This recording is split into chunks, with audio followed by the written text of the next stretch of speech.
पाच राज्यांच्या मतमोजणीला सुरुवात झालेली आहे। पश्चिम बंगाल, तामिळनाडू, केरळ, आसाम आणि पुदुच्चेरी या पाचही राज्यांमध्ये आता मतमोजणीला सुरुवात झालेली आहे।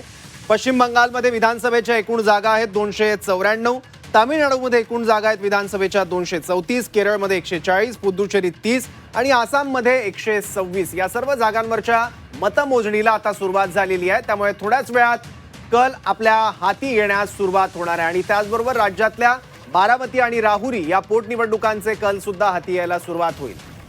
टपाली मतमोजणीला सुरुवात झालेली आहे, त्यामुळे पोस्टल वोट्समध्ये नेमका काय काउंट येतो, पोस्टल वोट्सचा कल नेमका कोणत्या दिशेने आहे ते सुद्धा काही वेळात स्पष्ट व्हायला सुरुवात होईल आणि त्यानंतर काही क्षणात प्रत्यक्ष मतमोजणीलाही सुरुवात होईल। तर पश्चिम बंगालमधून आणखी एक महत्त्वाची बातमी या क्षणाची आता मिनिटाला आपल्याला अशी अपडेट मिळत राहणार आहे। सत्ता परिवर्तन होणार असा भाजपचा विश्वास आहे पश्चिम बंगालमध्ये।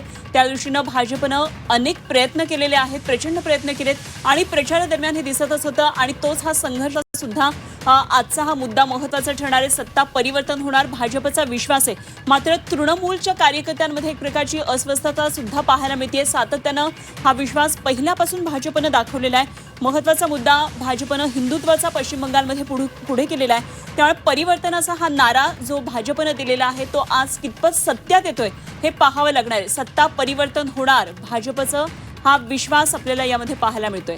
दुसरीकडे 224हून अधिक जागा आम्ही जिंकू असा दावा तृणमूल काँग्रेसच्या ममता बॅनर्जी यांनी केलेला आहे। अर्थात सत्ता स्थापनेचं नेमकं काय होतं त्याचं चित्र काही वेळात स्पष्ट होईल, पण दावे मात्र केले जात आहेत आमची सत्ता येणार आहे।